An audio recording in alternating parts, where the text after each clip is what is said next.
Hi guys, welcome back. इस video में मैं आप लोगों को बताऊंगा कि कैसे मैं जब क्लास अटेंड करता हूं तो क्या क्या चीज़ों का ध्यान रखता हूं। जब किसी सब्जेक्ट को अप्रोच करता हूं तो क्या ध्यान रखता हूं। कैसे मैं अपना इम्प्लीमेंट करता हूं जो चीज़ें सिखाई गई हैं क्लास में, ताकि मेरा कम से कम बर्डन रिड्यूस हो जाए, है ना। आप लोग अगर पढ़ाई लिखाई करते हैं, जॉब कर रहे हैं, तो भी आपको काम आएगा ये। क्योंकि ज़रूरी नहीं है कि ऐसा आप पढ़ा लिख के आपको जॉब मिल गई अगर, तो डजेंट मीन कि आगे आपको पढ़ाई ना करनी पड़े। कुछ नई टेक्नोलॉजी आएगी, कुछ नई चीज़ें सीखनी होंगी, कंपनी की रिक्वायरमेंट होगी, तो आपको करना पड़ जाएगा। फिर आपको लगेगा कि बर्डन यार, पढ़ाई लिखाई फिर टच छूट नहीं रहा है करके। कुछ लोग ऐसा रहता है ना, किसी पढ़ लिए हैं, जॉब मिल जाए उसके बाद फिर काम ही करना है, छोड़ देंगे सब, ऐसा पढ़ाई लिखाई। तो वैसा तो नहीं रहता है मेरे को जितना पता है। मतलब प्राइवेट में भी और गवर्नमेंट में भी ऐसा ही कल्चर आपको मिलेगा ही, कि कुछ ना कुछ सीखते रहना पड़ेगा आपको। ट्रेनिंग्स चलते रहती हैं, फ्रीक्वेंट होते रहेंगी, कुछ अब्रॉड में रहेंगी, कुछ यहाँ रहेंगी, ऐसा होते रहता है। तो अच्छी अच्छी बड़ी बड़ी जो पोजीशंस रहती गवर्नमेंट में, उसमें तो होता ही है। जो आपका प्राइवेट कंपनीज़ है जिसमें एक टेक रिलेटेड है आप, तो वहाँ भी पढ़ाई कंटिन्यू रहेगी आपकी। तो ऐसा तो मत सोचिएगा कि हो गया अभी करके जब जॉब लग गया। मे भी आपको धीरे धीरे सीखना पड़ सकता है। मेरे को खुद ही देख लीजिए, अथॉरिटी में तो आपको ज़िंदगी भर पढ़ना ही रहेगा। नए नए कोर्सेज होंगे, रेटिंग्स होती रहती हैं, तो उस पर आपको पढ़ते ही रहना पड़ेगा, है ना। तो उस सेंस में मैं बना रहा हूँ। और अगर आप एक स्टूडेंट हैं तो ऐसे ही यूज़फुल है आपके लिए। पर अगर प्रोफेशनल है तो वहाँ भी आपको काम आएगा ये सब। ठीक है, तो जैसे मैंने अभी ये कोर्स किया था, वो ऑफिस में ही हुआ, 2 हफ्ते का हुआ। मैंने पिछले वीडियो में बताया आपको, पूरा जिस्ट मैंने एक पीडीएफ के अंदर डाल दिया। अभी मैं अप्रोच कैसे करता हूँ सब्जेक्ट्स को, मैं वो बताऊँगा इसमें। कैसे पढ़ना है, कैसे मोस्ट यूटिलाइज फॉर्म में आप क्लासेस अटेंड करें, तो आपको ही फ़ायदा होगा, है ना। अब जब कोई कोर्स को अटेम्प्ट करता हूँ, या फिर कोई सब्जेक्ट मान लीजिए स्टार्ट हो रहा है मेरे लिए, है ना, कोई कोचिंग रिलेटेड हो गया, कॉलेज रिलेटेड हो गया, या ऑफिस में कहीं हो गया। अब मैं उस कोर्स को पहले क्या देखता हूँ, सबसे पहले देखता हूँ कि भाई एग्ज़ाम्स हैं कि नहीं उसमें, है ना। एग्ज़ाम्स हैं, असाइनमेंट्स हैं, और क्या बोलते हैं, प्रैक्टिकल एग्ज़ाम है, अगर वाइवा वगैरह है तो उसकी अप्रोच मैं अलग रखता हूँ। और मान लीजिए एग्ज़ाम्स नहीं है, बस देखना देखना है, तो उसमें तो ऐसे भी आप कुछ नहीं सीखेंगे ज़्यादा, बस वो देखने के पर्सपेक्टिव से। एक्चुअली आप सीखते तभी हैं जब खुद काम करते हैं, है ना। ये ऐसे मेरी थिंकिंग है। अब मान लीजिए कि आपका कोई ऐसा कोर्स है जो जिस पे एग्ज़ाम्स नहीं है, उसको अभी साइड रखते हैं, है ना। वैसा कोई मतलब कोर्स नहीं है आपका, मतलब समझ लीजिए ऐसे कोर्स है जिसमें एग्ज़ाम्स वगैरह सब इंक्लूडेड है। मोस्टली सबका ऐसे ही रहता है। तो सबसे पहले मैं एग्ज़ाम्स देखता हूँ कि कहाँ क्या क्या करना है। प्रैक्टिकल एग्ज़ाम्स हैं, या फिर वाइवा है, या फिर थ्योरी एग्ज़ाम है। थ्योरी एग्ज़ाम है तो क्या क्या रहेगा उसमें, ठीक है। ये सबसे पहली चीज़ है, मैं देखा। अब मेरे को पता लग गया इतना है कि है ये चीज़ें करनी है, तो मैं उस हिसाब से अब कोर्स अटैम्प्ट कर रहा हूँ कि मेरे को मार्क्स चाहिए। सबसे पहली मेरी प्रायोरिटी यही रहती है कि मार्क्स लेके वो सब्जेक्ट निकलना चाहिए अपना, है ना। नॉलेज तो सेकेंडरी है, पहले मार्क्स आना चाहिए। क्योंकि कभी कभार ऐसा होता है ना कि मान लीजिए आप क्लासेस पूरा अटेंड किया, नॉलेज तो पूरी आ गई आपको, लेकिन जब एग्ज़ाम की बात आई तो उसमें तो प्रीवियस ईयर के क्वेश्चंस पूछे जा रहे हैं, उससे रिलेटेड पूछे जा रहे हैं, वो तो आपने लगाए ही नहीं थे, ऐसा हो गया मान लीजिए, ऐसा भी होता है। तो इसीलिए मार्क्स लाना is, I think, something different. वहाँ थोड़ा अलग दिमाग चलाना पड़ जाता है कंपेयर टू जो नॉलेज गेन करने के लिए आप कोर्स ले रहे हैं। तो ठीक है, तो हमेशा बैक ऑफ द माइंड मैं यही रखता हूँ कि नंबर आने चाहिए भाई, है ना। सेकेंडरी ये है कि मेरे लिए इम्पोर्टेंट ये भी रहता है कि भाई अगर मैं कोर्स कर रहा हूँ कोई, तो मैं उससे वैल्यू एक्सट्रैक्ट कर सकूँ जितना ज़्यादा हो सके। वैल्यू एक्सट्रैक्ट करने का मतलब असल ज़िंदगी में वो यूज़ हो रहा है कि नहीं, हो यूज़ होगा तो कैसे होगा। किताब से चीज़ें निकाल के मैं एक्चुअली मैं देख पाऊँ उन चीज़ों को बाहर रियल लाइफ में, वैसा टाइप का मैं कोशिश करता हूँ नॉलेज निकालने का, है ना। तो अब जैसे मान लीजिए कोर्स एनरोल किया, क्लासेस शुरू हुई, तो क्लास जाने का मेरे को लगता है, मतलब बहुत लोग क्लास मतलब नहीं जाते हैं, सबका अपना अपना पर्सपेक्टिव रहता है, ऑन देयर ओन प्रिपेयर करते हैं। मेरे को लगता है वो चीज़ सही नहीं है, क्योंकि क्लास आपका बर्डन रिड्यूस कर देती है। कोई सामने वाला प्रोफेसर है, जैसा भी हो, अगर बुरा है तो 1 पेज का कंटेंट दे देगा आपको, अच्छा है तो 5 पेज का कंटेंट दे देगा आपको, है ना। कंटेंट का मतलब क्या, काम की चीज़ें जो बता रहे हो उसको लिख लेना है चुपचाप, है ना। अब कभी कभार ऐसा होता था, मैं जब पहले पढ़ाई करता था तो दिमाग में ऐसे रहता था कि सामने वाले को कितना ही आता होगा यार करके, मैं खुद से इतना सीख लूँगा बुक में जाके। मेरे को ज़्यादा ट्रस्ट ना टेक्स्ट बुक्स पे रहता था और मैं वही करता था। लेकिन स्लोली ग्रेजुअली मेरे को रियलाइज़ हुआ कि नहीं यार, क्लासेस अटेंड करके मैं बहुत सारा टाइम बचा सकता हूँ, बहुत सारा एफ़र्ट बचा सकता हूँ। सामने वाले का एक्सपीरियंस यूज़ करके मैं अपना बर्डन कम कर सकता हूँ। ठीक है। और ये करना भी चाहिए क्योंकि आपके पास लिमिटेड टाइम होता है। ऐसा नहीं है कि ज़िंदगी भर कोर्स चल रहा है, कुछ लिमिटेड टाइम के लिए होता है। किसी के केस में सेमेस्टर रहता है, किसी के केस में क्लास रहती है स्कूल की, किसी के केस में जॉब का 1 मंथ का कोर्स होगा, कुछ ऐसा टाइप का रहता है ना। तो ऐसा लिमिट है एक, उस लिमिटेड टाइम में जितना एक्सट्रैक्ट कर सकते हो आप उतना एक्सट्रैक्ट करना है। तो मेरा जो क्राइटेरिया आपको बताया, मैं स्टेप बाय स्टेप वैसे ही बता रहा हूँ। तो नॉलेज लेना है तो मैं क्लास अटेंड करूँगा, बराबर सारे क्लास अटेंड करता हूँ। मेरे को ऐसा बैक ऑफ द माइंड नहीं रहता है कि नहीं आज चलो सो गए, नहीं करना है मेरे को, बल्कि डर लगता है उल्टा कि भाई आज क्लास मिस हो जाएगी तो साला ज़्यादा काम करना पड़ेगा मेरे को ज़्यादा मतलब एफर्ट निकालने पड़ेंगे। वही चीज़ समझने के लिए मेरे को 10 जगह ढूंढना पड़ेगा, इंटरनेट में जाना पड़ेगा, बुक्स में जाना पड़ेगा। और वो एफर्ट वाला काम है। जो चीज़ आपको आसानी से एक टीचर बता के दे दे रहा है, ठीक है। अब वो हर चीज़ जनरल चीज़ें भी बता रहे हैं टीचर, तो उसको नहीं लिखने का है ना। आपको वो लिखने का है जो वो एक्सपीरियंस से सीखा है और जो एकदम क्रिस्प पॉइंट बता रहे हैं कि हाँ यही चीज़ मतलब होती है करके ऐसा। तो वो आपको प्रैक्टिस से आते जाएगा धीरे धीरे, पर अपना थॉट ऐसे ही अलाइन रखना है। हर चीज़ लिखने बैठ गया ना मैं तो लिख ही नहीं पाऊँगा पूरा, वो कितनी सारी चीज़ें बोलेंगे सर और उस पर मैं हर चीज़ तो नहीं लिख सकता, है ना। इसलिए मैं एक रफ़ कॉपी बनाता हूँ, उसमें से छांटता हूँ फिर, मतलब जितना मेरे को उस समय लगता है कि काम की चीज़ें लिख डालता हूँ। और जब फेयर बनाता हूँ मैं तो उसमें से एक्सट्रैक्ट कर लेता हूँ रफ़ में से कि हाँ ये काम का चीज़ है, इसको हटाओ, ये काम का है, इसको ले लो, ये काम का नहीं है, इसको हटा दो। हाँ, एग्जाम्पल के तौर पे बताता हूँ। जैसे मैं अभी ये कोर्स कर रहा था तो इस पर देखिए मेरे लिखने का तरीका देखिए, यहाँ पे क्या क्या लिखा हुआ है ना। कुछ अच्छी अच्छी चीज़ें बता रहा हूँ। जैसे रडार से लेज़र भी है यार, इसमें लेज़र तो बताना भूल गया मैं आपको। एक लेज़र भी होती है, ऐसा दिखता है ये, और दूसरा टाइप का ऐसा दिखता है ना, ये गायब भी हो जाता है, ये वाला यूज़ करते हैं। तो यहाँ पे देखा है जैसे स्पेस बेस्ड एडीएस भी use to cover oceanic region also, space sensor से मुंबई FIR कवर होता है। मतलब जो जो समझ में आते जा रहे लिखते जा रहा हूँ, है ना। रडार से V35 से डेटा आता है, फिर राउटर में जाता है, लीज लाइन पे जाता है, फिर अपने यहाँ ATC के पास कैसे पहुँचता है, ये सब चीज़ें लिखी है ना। मतलब एकदम रफ कैसे आ रहा है मल्टीपल रडार से साइट से डेटा, है ना। सीरियल टू IP कन्वर्ट होके ऐसे लिखा हुआ है, कौन कौन से प्रोटोकॉल है, उसके मैक्सिमम कितना डिस्टेंस है कवर करता है, ठीक।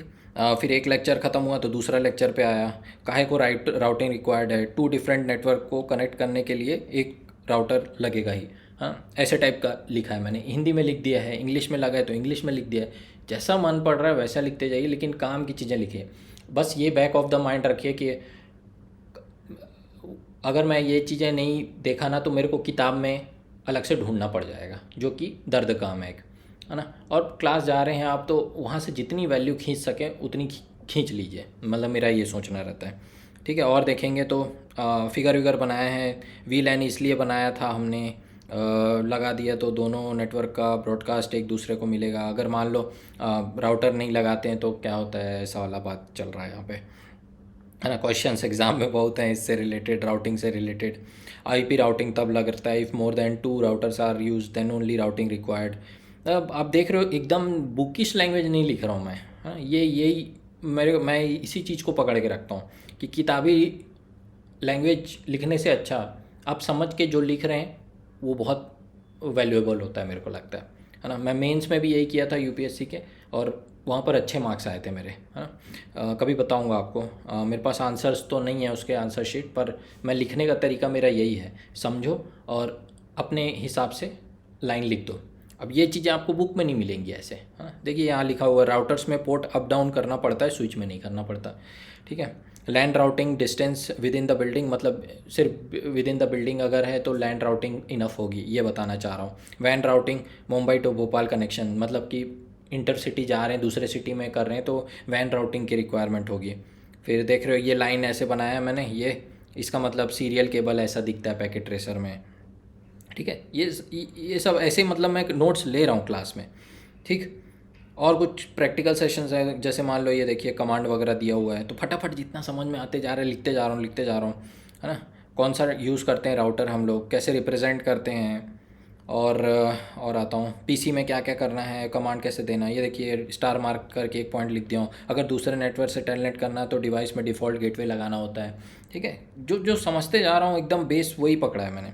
ठीक है, जो थ्योरेटिकल पार्ट है वो तो थ्योरेटिकल पार्ट है। जैसे यहाँ देख लो कि यूनिक्स के बारे में है, तो यूनिक्स ऑपरेटिंग सिस्टम, अब उसमें क्या आप नया कर लेंगे, उसको तो रटना ही पड़ेगा आपको। जैसा आर्किटेक्चर है उसका उसको रटना ही है, और कौन सी चीज़ क्या करती है वो वाला बात है। लेकिन इम्पॉर्टेंट वो नहीं है, क्लास की इम्पोर्टेंस वो है जो वो अपने एक्सपीरियंस से बता रहे हैं, जो जो प्रैक्टिकल है एकदम, है ना, वो चीज़ें आपको खींचनी है। तो इससे आपको समझ में आ रहा है, कमांड वगैरह तो है ही, और प्रैक्टिकल सेशंस कुछ होंगे, दिखाता हूँ कोई प्रैक्टिकल वगैरह किया है मैंने। वहाँ पर ना मैं क्या करता हूँ, एक मिनट, हाँ, प्रैक्टिकल्स ये थोड़ा लिखा हुआ है, थोड़ा बड़ा वाला कोई प्रैक्टिकल ले जाता हूँ। ये देखिए राउटर ऑन स्टिक है, ये यहाँ पे बहुत सारी चीज़ें मैंने कमांड्स वगैरह दी हैं। कॉन्फ़िगर राउटर, उसी नेटवर्क का एक फ्री एड्रेस देना होता है। यहाँ पे जहाँ जहाँ फंसता हूँ ना मैं करते करते वो लिख लेता हूँ, रेड से मार्क कर लिया है ऐसा। फिर पूरे जितने हैं कमांड दिया है, will be default gateway also any IP from same network, ये डिफ़ॉल्ट गेटवे की तरह यूज़ होगा, और कोई भी आईपी जो सेम नेटवर्क में खाली हो वो दिया जाता है। ऐसे लिख रहा हूँ, मतलब आपको समझ में आना चाहिए कि मैं क्या करता हूँ क्लास में। मतलब फोकट नहीं जा रहा हूँ मैं ऐसा आप बताना चाह रहा हूँ। ज़बरदस्ती का बैठ गया हूँ क्लास में, इंटरेस्ट नहीं है, और फिर लिख भी कुछ भी रहा हूँ, कुछ भी बना रहा हूँ, ऐसा नहीं करता हूँ मैं। इससे अच्छा बेटर है कि आप क्लास जाओ ही ना। पर जैसे मैं बताया, क्लास जाने का मेरा रीज़न यही रहता है कि मुझे डर रहता है कि छूट जाएंगी चीज़ें, तो फिर मेरे को एक्स्ट्रा एफर्ट मारना पड़ेगा। ठीक। और हाँ, जब मैं आंसर्स वगैरह लिखता हूँ ना किसी मतलब एग्ज़ाम वगैरह में, तो इंग्लिश में ही लिखता हूँ, ऐसा नहीं हिंदी डाल देता हूँ। पर वो चीज़ें ही लिखता हूँ जो मेरे को समझ में आती है, जो लाइंस मेरे को समझ में आती है वही लिखता हूँ। पहले क्या होता था, जब मैं पढ़ता था तो नहीं समझ में आ रहा है तो भाई रट लो ऐसा वाला हिसाब होता था। तो मैं इक्वेशंस रटता था, केमिकल इक्वेशंस भी रट डालता था, लिख लिख के रटता था भले ही, लेकिन रट के जाऊँगा, और वाइज एज इट इज चिपका देता था। तो धीरे धीरे मेरे को समझ में आया, इससे ही लोड बढ़ता है दिमाग में बहुत ज़्यादा। आप एक टॉपिक पे ऐसा कर सकते हो, एक चैप्टर पे ऐसा कर सकते हो, चैप्टर से बनी हुई पूरी एक सब्जेक्ट में कर सकते हो, लेकिन मल्टीपल सब्जेक्ट्स में जब जाओगे ना तो आपकी हालत ख़राब हो जाएगी, इतना ज़्यादा लोड हो जाएगा ना, आप हर चीज़ याद ही नहीं रख पाओगे, आपको समझना अनिवार्य हो जाएगा एकदम से। तो इसलिए मैं हमेशा आदत बना लिया हूँ आपसे। पहले मैं बहुत फ्रस्ट्रेट रहता था, मेरे नंबर क्यों नहीं आते, नंबर क्यों नहीं आते, नंबर क्यों नहीं आते सोचता था, क्योंकि मैं एकदम बुक चिपका देता था, कुछ समझता नहीं था, और फिर जब क्वेश्चन पूछे जाते थे घुमा के तो मैं नहीं बता पाता था। तो वो रीज़न यही होता था कि मैं समझता नहीं था चीज़ें। इसीलिए क्लास का इम्पोर्टेंस है, जब आप वहीं का वहीं ख़त्म कर दोगे, समझ जाओगे ना, तो बहुत काम आपका आसान हो जाएगा। एग्ज़ाम्स वगैरह में आपको वही लिखना है जो आपने समझा है। ठीक। ये देखिए यहाँ लिखा हुआ, protocol use for joining the group is IGMP। Remote status जो लाते हैं साइट से वो SNMP प्रोटोकॉल के थ्रू लाते हैं। काम काम की जो पॉइंट है वही लिखते जा रहा हूँ, है ना, जो मतलब एक्चुअल लाइफ में यूज़ हो रहा है। ऐसे करते करते करते करते मैंने हर क्लास को पकड़ पकड़ के पूरा 88 पेज नीचे देख रहे हो लिख डाला है ना। प्रैक्टिकल सेशंस भी यार, जिसमें ना मैं कुछ कमांड्स लिखाऊंगा, दिखाता हूँ वो ACL। और वाइवा क्वेश्चंस देखिए, कुछ वाइवा क्वेश्चंस डिस्कस हो रहे थे, तो उससे रिलेटेड कुछ कुछ चीज़ें लिखी है। मल्टीकास्ट एड्रेस किसी सोर्स को असाइन नहीं क्या कर सकते अपन। फिर उसके बाद TCP UDP में कुछ लोग समझते हैं ना कनेक्शन ओरिएंटेड करेक्शन लेस करके, तो उसका मतलब ये नहीं होता है कनेक्शन बनाते हैं, उसका मतलब एक्नॉलेजमेंट सेंड करते हैं। अगर एक्नॉलेजमेंट रिसीव कर रहा है सेंडर तो कनेक्शन ओरिएंटेड हो जाता है, ऐसा टाइप की चीज़ें लिखी है। प्रैक्टिकल, ये सारे ही प्रैक्टिकल है ऐसे तो। आप समझ गए होंगे, मतलब जिस्ट मैं क्या बताना चाह रहा हूँ आपको समझ में आ गया होगा। अब जब मैं फेयर करता हूँ ना, तो एक और कॉपी बना ली उसकी। अब फेयर करते समय ना मैं काम काम के सब निकाल के उसको स्ट्रक्चर्ड वे में बनाते जाता हूँ। ये क्यों कर रहा हूँ मैं, ताकि मेरे को फ्यूचर में काम आए, है ना। ये मैं इसलिए नहीं कर रहा हूँ कि मैं समझ गया हूँ तो अब ज़बरदस्ती का हीरो बनने के लिए या फिर अच्छा कॉपी बनाने के लिए नहीं कर रहा हूँ। ये मैं स्ट्रक्चर्ड इसलिए रख रहा हूँ क्योंकि आगे रिफ़र कर सकूँ। रफ़ में से निकाल के पूरा स्ट्रक्चर कर दिया। अब मैंने 2 हफ्ते का मेहनत पूरा एक में डाल दिया। अब इसके बाद मैं नहीं छूऊंगा इसको, है ना। जब भी छूना होगा, जब भी ज़रूरत पड़ेगी, मैं रिफ़र कर लूँगा। इसलिए मैं फेयर करके एक बना के रख देता हूँ। यही चीज़ जनरली आप कोचिंग वगैरह में भी देखेंगे कि बहुत ज़्यादा मतलब एक बहुत मोटी कॉपी में आपको सारा कुछ कवर करा देते हैं वो, है ना। एक ही कॉपी में सब हो जाए, सॉर्ट ऑफ वही चीज़ मैं कर रहा हूँ, है। तो ऐसे करके मेरा अप्रोच रहता है। और एग्ज़ाम्स में मैं लिखता हूँ तो अच्छे से लिखता हूँ पूरा, कि वही चीज़ें लिखता हूँ जो समझती है मुझे। अच्छे काम के पॉइंट्स लिखता हूँ। ऐसा नहीं कि बुक में जो लाइन लिखी हुई है वही चिपका दिया मैंने वहाँ पे, ये भी नहीं करता हूँ मैं, है ना। थ्योरी वाले क्वेश्चंस में, बाकी ऑब्जेक्टिव में तो टिक ही करना है, सॉल्व करना है और टिक करना है।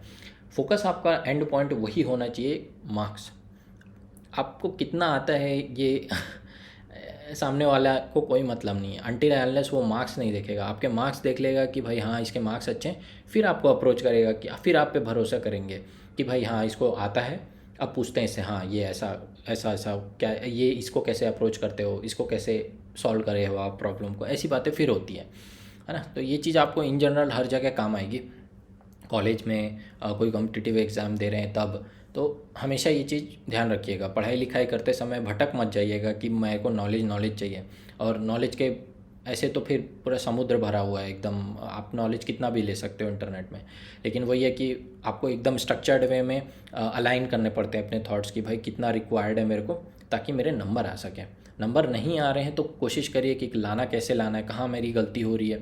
कुछ चीज़ें मैं गलत समझ रहा हूँगा, या तो मुझे आता ही नहीं है कुछ जो पूछा जा रहा है मुझसे, है ना। तो एक थॉट प्रोसेस वैसा रखिए कि पढ़ाई लिखाई करते समय नॉलेज अपनी जगह होती है, पर एग्ज़ाम मार्क्स भी अपनी जगह रहते हैं, है ना। ऐसा दोनों को इग्नोर नहीं कर सकते आप, है ना। इसमें मेहनत बहुत लगती है, इतनी मेहनत मैंने करी है, आप लोग में भी ना करें इतना एक सब्जेक्ट के पीछे, पर वर्थ इट होता है। इसके बाद ना मेरे दिमाग में एकदम बैठ गई है सब्जेक्ट। अब मेरे को कोई पूछेगा तो मेरे दिमाग में एकदम से क्लिक हो जाता है ना। क्लिक फैक्टर तभी आता है, लिख के किया है क्योंकि। अब फिर मान लो 1 साल हो गया, भूल गया मैं चीज़ें, तो आके देख लूँगा, हाँ ऐसा होता था, ऐसा होता था, ठीक है आप करते हैं ये करके। और अगर मान लो कुछ और ऐड करना होगा तो नीचे पेज ऐड करके मैं कर सकता हूँ, नया पेज में लिख दूँगा मैं और सेव कर दूँगा, है ना। तो ये तरीका मैंने इसलिए ये सब लिया है। तो होपफुली आपको थोड़ा सा इंसाइट मिला होगा। काफ़ी देर से पढ़ कर रहा हूँ। और प्रीवियस ईयर वगैरह क्वेश्चन लगाने चाहिए हमेशा, क्योंकि वो मार्क्स लाने में आपको मदद करते हैं। इसके अलावा प्रैक्टिकल सेशंस बहुत इंपॉर्टेंट होते हैं, मेरे को सबसे ज़्यादा इंपॉर्टेंट लगते हैं। वहाँ से भी जितना एक्सट्रैक्ट कर सकते हैं आप एक्सट्रैक्ट करिए। प्रैक्टिकल सेशंस करिए, उसमें फंसते हैं आप तो उसको लिख लीजिए, वैसा टाइप का, मतलब लेयर बाय लेयर अपनी नॉलेज को इम्प्रूव करें, अपनी स्किल को बेटर बनाएं, है ना। हर चीज़ करते जा रहे हैं आप, आपको दिख रहा है कि ये भी तो मेरे ऐसे हो गया, तो ठीक है, वो सब चीज़ें पॉइंट्स लिख लिए। लेकिन कोई प्रैक्टिकल आप कर रहे हो, बहुत ट्राई करने के बाद भी फंस रहा है, तो कुछ ना कुछ पॉइंट आप मिस कर रहे हो, तो उस वजह से फंस रहा है, वो लिख लेता हूँ मैं, ऐसा टाइप का करता हूँ, है ना। तो प्रैक्टिकल सेशंस भी बहुत इंपॉर्टेंट रहते हैं। वाइवा के लिए मैं हमेशा अप्रोच क्या रखता हूँ, प्रैक्टिकल रहे वहाँ भी, है ना। वाइवा जब मेरा इसका हुआ था तो आधे घंटे का वाइवा था, और उसमें पूरा डिस्कशन ही चला था, फाइबर के ऊपर था, नेटवर्किंग के ऊपर था, सारा कुछ वो पूछते गए, मैं बताते गया, क्योंकि मेरे को एकदम दिखता है वो चीज़। क्लास में अटेंड ही मैं उसी पर्सपेक्टिव से कर रहा हूँ कि मैं प्रैक्टिकली उठा के रख सकूँ। मार्क्स वार्क्स तो ऐसा है कि क्लियर करने के लिए है आपके एग्ज़ाम्स वगैरह, ताकि आपका वो हो जाए करके ख़त्म हो जाए फिर। लेकिन जो मेन चीज़ है आपकी नॉलेज, जो वहाँ से एक्सट्रैक्ट करी आपने, उसको कैसे यूज़ करते हैं, उसको कैसे देखते हैं आप, ये सब चीज़ें इंपॉर्टेंट हो जाती हैं बाद में, है ना। उस टाइम के लिए तो एग्ज़ाम्स क्लियर करना ही इंपॉर्टेंट रहता है। ऐसे अप्रोच रखेंगे ना आप हर सब्जेक्ट को, तो आपको बहुत बेनिफिट होगा और काफ़ी लोड कम हो जाएगा आपका, और थॉट्स अलाइन हो जाएंगे आपके, मेरे को ऐसा लगता है ना। कभी थ्योरी सब्जेक्ट का बताऊंगा, कभी कुछ और, मतलब अगर लगेगा तो, पर ये तो बहुत प्रैक्टिकल सब्जेक्ट है, इसलिए मैंने इसको एग्जाम्पल के तौर पे लिया, और आपको एक जनरल पर्सपेक्टिव दे पाया कि मैं कैसे अप्रोच करता हूँ पढ़ाई लिखाई को, है ना, किसी सब्जेक्ट को। तो फुली आपको सीखने मिला होगा। नेक्स्ट वीडियो में फिर मैं कुछ और टॉपिक पे बनाता हूँ। तब तक के लिए